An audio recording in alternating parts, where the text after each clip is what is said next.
Deus abençoe a todos. Deus ilumine o nosso coração. Amém? Que Deus ilumine o seu coração. Que Deus abençoe você. Que Deus abençoe a sua casa, a sua família. E que Deus possa tocar profundamente no seu coração. Amém? Nós precisamos da graça de Deus em nossas vidas, para que o mal não venha nos tocar, né? Infelizmente, muitas pessoas têm confundido, né? Têm confundido o Evangelho ou a palavra de Deus. Gente, nós precisamos mudar o nosso coração. Nós precisamos mudar a maneira de nós ver, enxergar a graça de Deus, né? Quando a Bíblia fala de coração, está falando de pensamentos, sentimentos e desejos, né? Então, eu quero dizer para vocês uma coisa: você nunca vai colher bonança se você planta vento, né? Ou seja, quem planta vento, colhe tempestade, irmãos. Nós temos que aprender isso, né? As pessoas, hoje, elas querem jogar tudo em cima de Deus, do Senhor Jesus, que já morreu na cruz. A palavra do Senhor diz, aqui em 2 Coríntios, capítulo 10, versículo 3, diz assim, 2 Coríntios 10, 3, diz assim: porque, embora andando na carne, não militamos segundo a carne. Ou seja, nós estamos vivos. Quando o apóstolo Paulo diz assim, porque, embora andando na carne, não militamos segundo a carne. Ou seja, embora nós estamos vivos, nós estamos sujeitos a pecar, nós estamos sujeitos a cometer qualquer tipo de pecado. Paulo disse o quê? Não militamos para a carne, né? Porque as armas da nossa milícia não são carnais, e sim poderosas em Deus, para destruir fortalezas anuladas nos sofisma, né? No sofisma. Ou seja, não dê lugar à carne. As pessoas têm confundido a graça de Deus com a gente não fazer a nossa parte, irmão. Jesus morreu na cruz por você, Jesus morreu na cruz por mim. Só que eu não posso, como diz a palavra de Deus, usar da graça, usar da morte de Cristo, usar da liberdade que Jesus nos deu para dar lugar a nossa carne, ou seja, ao pecado, né? Não devemos fazer isso, gente. As pessoas, elas querem falar do Evangelho de Cristo e querem falar só um lado da palavra, ou seja, apresentar aquela moeda só com a frente e não frente e verso. Ou quer mostrar o verso e não quer mostrar a frente. Então, essa moeda é falsa. O Evangelho, irmãos, ele é pregado. A gente não pode chegar aqui nas redes sociais ou até mesmo na igreja e dizer assim: olha, Jesus morreu por você, você hoje está na graça, não devemos colocar jugo pesado sobre você. Irmão, orientar o povo não é jugo pesado. Ensinar as pessoas a limpar o coração, a andar na retidão, a discernir entre o certo e o errado, não é colocar jugo. Jugo é quando eu digo que o inimigo vai te destruir, vai te matar e você vai para o inferno. Não, então isso é jugo. Agora, eu tenho que falar para você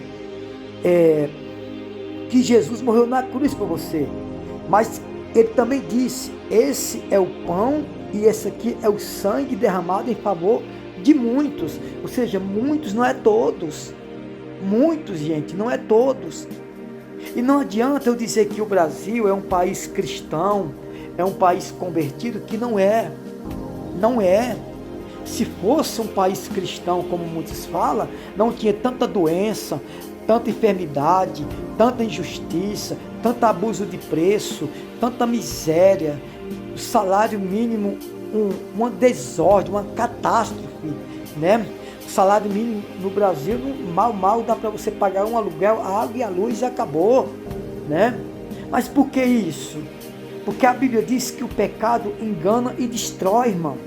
A palavra de Deus diz que o pecado engana e destrói. E pecado, eu quero dizer para você, que pecado não é apenas eu matar, roubar, me embriagar, se prostituir e adulterar, não, né? Isso é um pecado gravíssimo, que todo mundo enxerga, que se você estiver cometendo, eu estiver cometendo, vão ver. São pecados que mesmo se você conhecer o Evangelho, você sabe que está errado.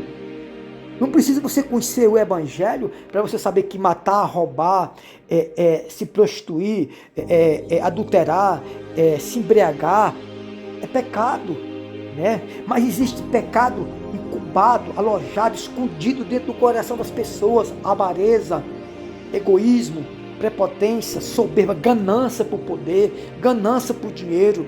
Isso atrapalha, isso é pecado, e esse é o pior, porque esse é um pecado que muitas pessoas têm e não enxergam. De vez em quando eu atendo pessoas que dizem assim: olha, eu sou uma pessoa boa e eu não sei porque Deus não me abençoa. Ou seja, a pessoa diz que ela é uma pessoa boa porque ela não mata, não rouba, não adultera, não se prostitui, não se embriaga, não usa droga, né? Mas e não fazer isso não quer dizer que você é uma pessoa boa.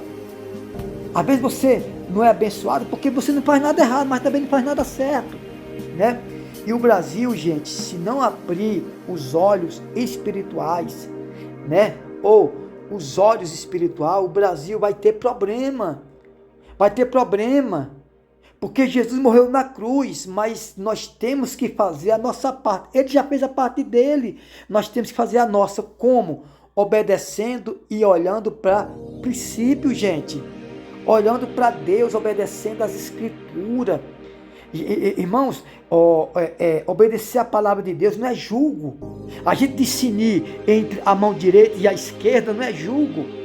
A gente discernir entre a noite e o dia não é julgo. Ou seja, a gente discernir o que é a palavra de Deus, o que é jugo pesado, o que é a graça, o que é a lei, né? O próprio Paulo diz: não useis da liberdade, da graça, para dar ocasião ao pecado ou à carne. E se o Brasil, irmão, não abrir os olhos espiritual, as pessoas não se render mais a Deus, mas se render mesmo, o Brasil vai pagar um preço alto, gente. Porque a Bíblia diz que o vento produz o tormento, ou seja, a tempestade, né? O vento produz tempestade, ou seja, o vento na Bíblia é destruição, né? Ou seja, o pecado destrói vidas. Não adianta eu dizer: Jesus morreu por mim, mas eu querer fazer tudo errado e dizer assim: não, Cristo morreu por mim, eu estou na graça. Nada disso, gente. Nós temos que olhar para Deus e obedecer o que é princípios e a palavra de Deus. Isso não é julgo, isso não é peso. Isso é a gente saber discernir entre a noite e o dia. Estou falando no sentido espiritual, entre a mão direita e a esquerda, entre o bem e o mal, entre a direita e a esquerda. Nós temos que aprender isso, irmãos. Essa é a verdade. Que Deus abençoe você, que Deus ilumine sua casa, sua família, seu trabalho, sua cidade, seu bairro.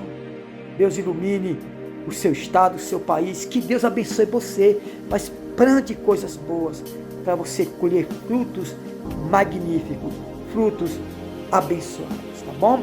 Que Deus abençoe. Não brinque com a palavra de Deus. Não brinque com a graça, confundindo a graça com a lei. Eu digo para você: cuidado. Deus abençoe.